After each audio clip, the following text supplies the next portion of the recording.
بسم الله الرحمن الرحيم إنا أعطيناك الكوثر فصل لربك وانحر إن شانئك هو الأبتر صدق الله العظيم صلى الله عليك يا رسول الله وسلم عليك يا حبيب الله من قبل ذوبك سبحانك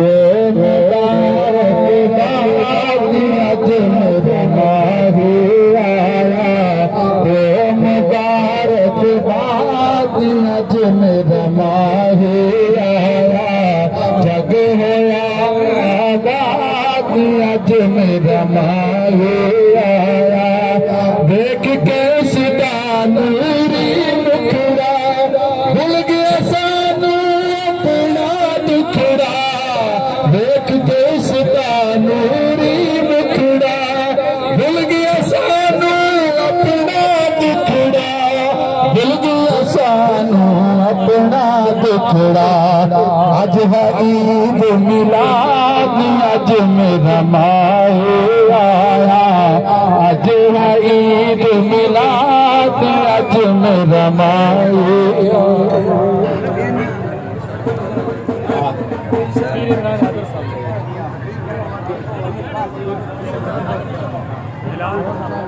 خطاب واسطے میں ملتوی صاحب سمجھادہ والے حسین سمجھادہ پیر عمران حیدر صاحب اور اپنی خوبصورت علمی گفتگو ناظر مستفیض فرما نعرہ تکبیر نعرہ رسالت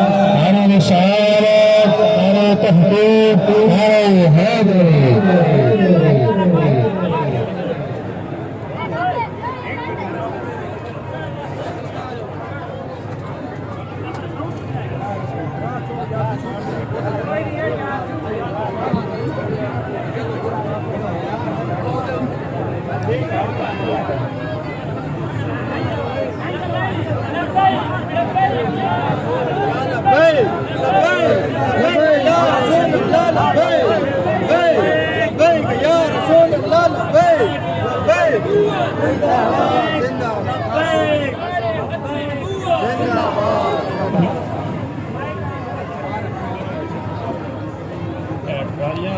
بند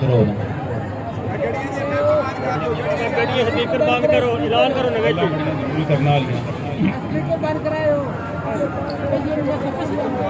الحمدللہ رب العالمین عاقبۃ للمتقین والصلاة والسلام علی سید الانبیاء والمرسلین وعلی آلہ وصحبہ اجمعین اہل مغرب نہیں جانتے ہیں کہ اس امت کو حضور سے کتنا پیار ہے فرانس والے ڈنمارک والے یورپ والے ان کو اندازہ نہیں ہے کہ اس امت کو حضور سے کتنا پیار ہے اور دوسری بات میں یہ کرنے لگا ہوں کہ اس امت کو بھی یہ معلوم نہیں ہے کہ حضور کو آپ سے کتنا پیار تھا ہم ہمیشہ علماء کرام اور باقی بھی اس موضوع پر بات کرتے ہیں کہ آپ کو اپنے آقا سے محبت ہونی چاہیے آیات بھی ہم پیش کرتے ہیں اور مستند احادیث بھی پیش کرتے ہیں کہ آپ کو حضور سے پیار ہونا چاہیے لیکن میں آج اس کا دوسرا پہلو آپ کے سامنے رکھنا چاہتا ہوں کہ شاید کسی کے دل میں اتر جائے میری بات کہ جس طرح اہل مغرب نہیں جانتے ہیں کہ اس امت کو حضور سے کتنا پیار ہے اسی طرح آپ لوگ بھی اکثریت نہیں جانتی ہیں کہ حضور نے آپ سے کتنا پیار کیا اگر یہ باتیں جانتے ہوتے تو کبھی ہمارے فرقہ بازی اور فرقہ باری بازی پروان نہ چڑھتی۔ حضرت ابو ذر غفاری رضی اللہ تعالیٰ عنہ یہ بیان فرماتے ہیں، سنیں ایک پیارا ہے میرا، ایک پیارا ہے آپ کا، لیکن آپ کو اندازہ نہیں کہ حضور نے آپ سے اور مجھ سے کتنا پیار کیا۔ ہمارا پیار محدود ہے، ہمارا پیار چند لمحوں کے لیے ہے، ہمارے قدم حضور کی محبت میں چند اٹھے ہیں، حضور کی محبت کے اندر ہم چند گھنٹے پیدل چلے ہیں، لیکن میرے اور آپ کی آقا کی شان یہ ہے کہ جب دنیا کے اندر تشریف لائے تو ان کی مبارک زبان پر اپنی اولاد کا نام نہیں تھا، ان کی مبارک زبان پر لارے رسول کا نام نہیں تھا۔ میں پیغام دینا چاہتا ہوں اس امتی کو، اے امتی ذرا اپنے محبوب کی محبت اپنے بارے میں پڑھ لیتے اعتراض کرنے سے پہلے، تو شاید تمہارا اعتراض وہیں پہ بند ہو جاتا۔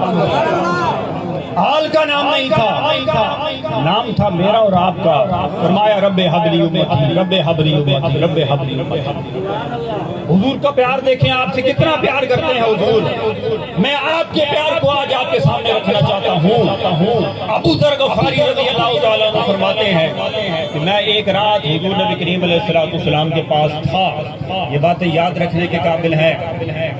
آپ اٹھے، زاروں قطار ہونے لگے، اور آپ یہ آیت پڑھتے تھے کہ آپ اگر اے اللہ تعالیٰ تو ان بندوں کو بخش دے، ٹھیک ہے، ان تغفر لہم فإنہم عبادک وإن تعذبہم فإنہم عبادک۔ وآیت کس ہے جی؟ اگر تم ان بندوں کو بخش دو، ان تغفر لہم فإنہم عبادک وإن تغفر لہم فإنہم، وہ بھی تیرے بندے ہیں، اس پر بھی تمہارا دور نہیں چلتا۔ مالک و مولا اگر تو اپنے اس امتی کو بخش دے تو پھر بھی تیرا کسی پر دور نہیں ہے، اور تو اگر اپنے بندوں کو عذاب دے تو پھر بھی تمہارے اوپر کسی کا دور نہیں چلتا ہے۔ جب یہ آیت پڑھتے کہ ان تغفر لہم والی آیت قرآن پاک کی، تو ابو ذر غفاری فرماتے ہیں کہ جب یہ آیت پڑھتے تو اپنے ہاتھ اٹھاتے اور کہتے یا رب امتی، یا رب امتی، یا رب امتی۔ پھر وہ آیت پڑھتے اور پھر دوبارہ پڑھتے یا رب امتی، پھر وہ آیت پڑھتے اور پھر وہ دوبارہ پڑھتے یا رب امتی۔ جس نبی کو پیدا ہوا دنیا کے اندر تشریف لایا تو آپ سے محبت کو اس نے اظہار کیا۔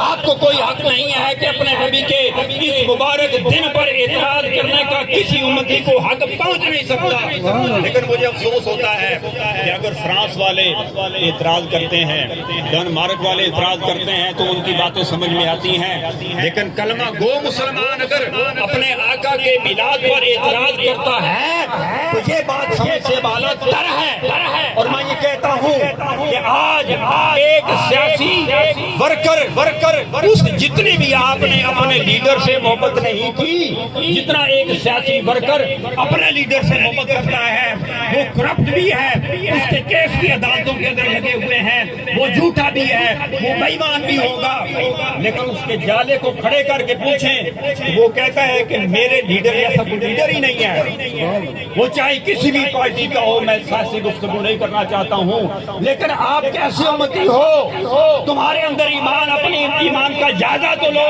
کہ ایک کرپٹ لیڈر کی اتنی حمایت کی جا رہی ہے، کبھی اس کو بچانے کے لیے بنی گالا کے اندر جلوس اکٹھا ہوتا ہے، کوئی فتویٰ نہیں لگتا، اپنے لیڈر کو بچانے کے لیے جاتی عمرہ لاکھوں کا جلوس اکٹھا ہوتا ہے، کوئی فتویٰ نہیں لگتا ہے، اپنے لیڈر کو بچانے کے لیے سندھ میں لاکھوں لوگ اکٹھے ہو جاتے ہیں، کوئی فتویٰ نہیں لگتا ہے۔ لیکن کیا وجہ ہے کہ آقا کریم علیہ السلام کی اپنے عالمگیر سربراہ کے لیے چند لوگ اکٹھے ہوتے ہیں تو ان کو فتویٰ لگ جاتا ہے۔ یہ کمزوری ہے آپ لوگوں کے ایمان کی۔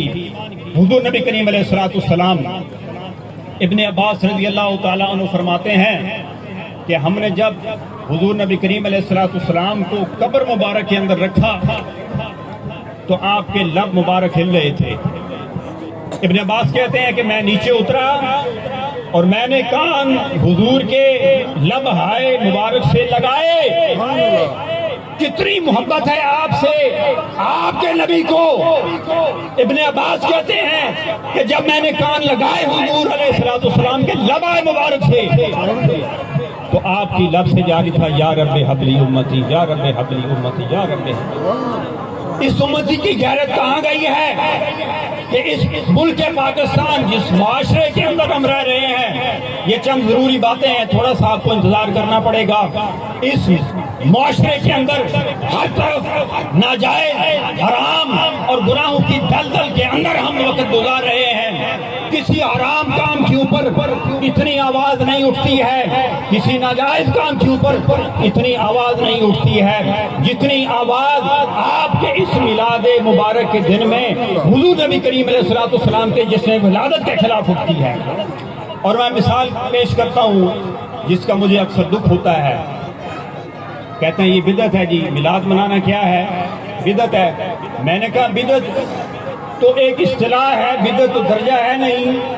اب فقہی لحاظ سے دو مدارج ہیں، وہ یہ ہے کہ کوئی بھی عمل آپ کرتے ہیں وہ یا تو جائز ہوگا یا ناجائز ہوگا، یا مکروہ ہوگا یا وہ حلال ہوگا، یا وہ حرام ہوگا، یا وہ مباح ہوگا، یا وہ مستحسن ہوگا۔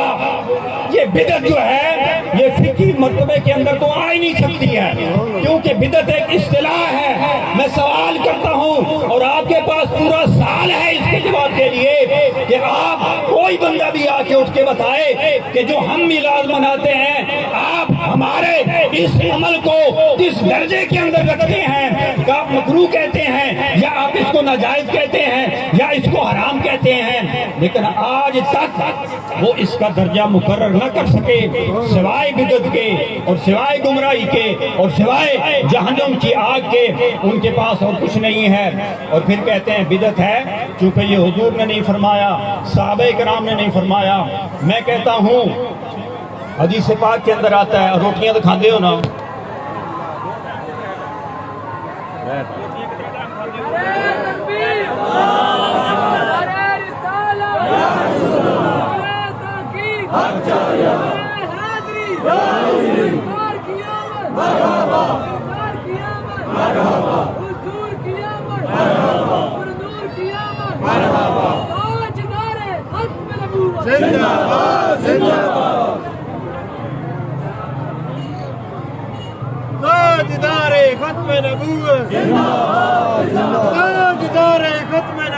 گل میں بڑی سوکھی کر لگا اور لیکن ہے بڑی سخت، ذرا تسی دھیان نہ سننا۔ جو لوگ یہ کہتے ہیں کہ یہ بدعت ہے، حضور سے ثابت نہیں ہے، میں یہ کہتا ہوں کہ آپ میں سے جو بندہ دن میں 2 وقت یا 3 وقت کی روٹی کھاتا ہے یہ بھی حضور سے ثابت نہیں ہے۔ ہم تو سال کے بعد 1 مار بدعت کرتے ہوں گے نا، حدیث پاک کے اندر کوئی بندہ یہ ثابت نہیں کر سکتا کہ حضور نے ایک دن میں 2 وقت پیٹ بھر کر کھانا کھایا ہو۔ اگر ہمارا سال کے بعد ایک عمل بدعت ہوتا ہے تو تمہارا روزانہ 4 سے 5 بار لازمی بدعت ہوتا ہے۔ تم ہماری خیر نہ مرو، ہم تو سال کے بعد آقا کے سامنے جھک کر اپنی عظمت کا اظہار کرتے ہیں۔ اگر کسی کو بدعت کا اتنا ہی خیال ہے تو وہ 3 وقت روٹی نہ کھائے، کیونکہ 3 وقت کی روٹی حضور سے ثابت نہیں ہے۔ وہ 2 وقت کی روٹی نہ کھائے کیونکہ 2 وقت کی روٹی حضور سے ثابت نہیں ہے۔ اگر حضور نے کھایا ہے تو صرف 1 وقت 24 گھنٹوں کے اندر 1 بار حضور نے کھانا کھایا ہے۔ 1 بار سے بڑھ کے جو کھانا کھائے گا وہ خود بدعت کا مرتکب ہوگا۔ اور میں یہ سمجھتا ہوں کہ آج ہمارے ان بھائیوں نے اتنی تبلیغ اور اتنی سختی حرام کاموں کے روکنے میں نہیں کی جتنا کہ اس مستحسن کام کے روکنے میں انہوں نے اپنا ہر توڑ چوٹی کا دور لگا دیا۔ میں ایک مثال کر کے ختم کرتا ہوں، سبب کچھ اور ہے جسے تو خود سمجھتا ہے۔ زوال بندہ مومن کا بے ذری سے نہیں ہے، یہ تو بھی جانتا ہے کہ آج امت مسلمہ کیوں زوال کا شکار ہے، کہ آپ کی جو کمٹمنٹ ہے اپنے نبی سے وہ کمزور ہو چکی ہے۔ اگر ایک نکاح کے دوران ایک میاں بیوی کی کمٹمنٹ آپس میں کمزور ہوتی ہے وہ نکاح قائم نہیں رہتے ہیں۔ اگر مسلمانوں آپ کی کمٹمنٹ اپنے نبی سے کمزور ہو جائے گی تو پھر آپ کا اسلام بھی قائم نہیں رہے گا۔ مثال کے طور پہ موبائل ہر بندے کے پاس ہے، اور مجھے یہ دکھ ہوتا ہے جب میں دیکھتا ہوں کہ غیر محرم کی جو آواز ہے وہ حرام ہے کہ حلال ہے؟ وہ غیر محرم کی آواز حرام ہے، حلال ہے؟ حرام ہے نا۔ ہر قاری کے پاس، ہر مولوی کے پاس، ہر پیر کے پاس موبائل ہے، اور اس غیر محرم آواز کو آپ لوگوں پر مسلط کر دیا گیا ہے۔ ایک قاری قرآن جب اپنے ممبر پر بیٹھتا ہے، اپنے مصلی پر بیٹھتا ہے، وہ جب کال ملاتا ہے تو آگے سے بی بی بولتی ہے، اور آج کل تو مجھے یہ اتنی شرم والی بات ہے کہ چھاتی کا کینسر، چھاتی کے کینسر کی مشہوری ہو رہی ہے، اس غیر محرم کی آواز وہ قاری بھی سن رہا ہے اپنے مصلی پر بیٹھ کر، وہ غیر محرم کی آواز میں بھی سن رہا ہوں، اس غیر محرم کی حرام آواز کو ایک پیر بھی سن رہا ہے، ایک وہابی بھی سن رہا ہے، ایک سنی بھی سن رہا ہے، بریلوی بھی سن رہا ہے، لیکن میں نے آج تک کوئی آرٹیکل ایسا نہیں پڑھا جو اس حرام آواز کے خلاف کسی نے لکھا ہو، یا کوئی آج تک دھرنا دیا ہو، یا آج تک لانگ مارچ دیا ہو۔ حضور نبی کریم علیہ الصلوۃ والسلام دنیا میں آئے تو انہوں نے برے کاموں کو روکنے کا حکم دیا۔ آپ برے کاموں کو نہیں روکتے ہیں، آپ حلال جائز مستحسن کام کو روکتے ہیں۔ میرا یہ مشورہ ہے کہ آپ ان مستحسن کاموں کو نہ روکیں، بلکہ حضور نبی کریم علیہ الصلوۃ والسلام کے بتائے ہوئے طریقے کے مطابق سارے بلند آواز سے یہ اس کو آواز اٹھائیں کہ ہم اس غیر محرم کی آواز کو جو مسجد کے اندر بھی ہم سنتے ہیں، موبائلوں کے اندر، آج تک کسی مرد نے ریسپانس نہیں کیا۔ آپ کے مطلوبہ نمبر سے جواب موصول نہیں ہو رہا، یہ کون کہتا ہے؟ مرد کہتا ہے کہ عورت کہتی ہے؟ آپ کے مطلوبہ نمبر سے جواب ہے، آپ کے کانوں میں اس حرام آواز کو پھونسا گیا، زبردستی اس آواز کو آپ پوری قوم پر لاگو کیا گیا۔ لیکن مجال ہے کہ کسی نے کوئی آرٹیکل لکھا ہو، کسی نے اس کو بدعت کہا ہو، نہیں کریں گے، ان کے اندر اتنا حوصلہ نہیں ہے، ان کے اندر اتنی جرت نہیں ہے، کیوں کہ ان کو ان کاموں سے غرض نہیں ہے۔ اللہ تعالیٰ کے حبیب علیہ الصلوۃ والسلام تو ان حرام کاموں کو مٹانے کے لیے یہاں پر تشریف لائے تھے۔ الغرض کتنی برائیاں ہیں معاشرے کے اندر جن پر ہم نے مل کر، سب بھائیوں نے مل کر آواز اٹھانی ہے۔ اگر آپ ان حرام کاموں کے خلاف آواز نہیں اٹھائیں گے، ان مکروہ کاموں کے خلاف آواز نہیں اٹھائیں گے، اور اس میلاد کے خلاف آواز اٹھائیں گے، تو ہمیں پتہ ہے کہ اس کے پیچھے ایجنڈا کیا کار فرما ہے، اور حضور نبی کریم علیہ الصلوۃ والسلام کے ساتھ جتنا تعلق آپ کا کمزور ہوتا جائے گا، اتنا ہی جو آپ کا ایمان ہے اس سے آپ دور ہٹتے چلے جائیں گے۔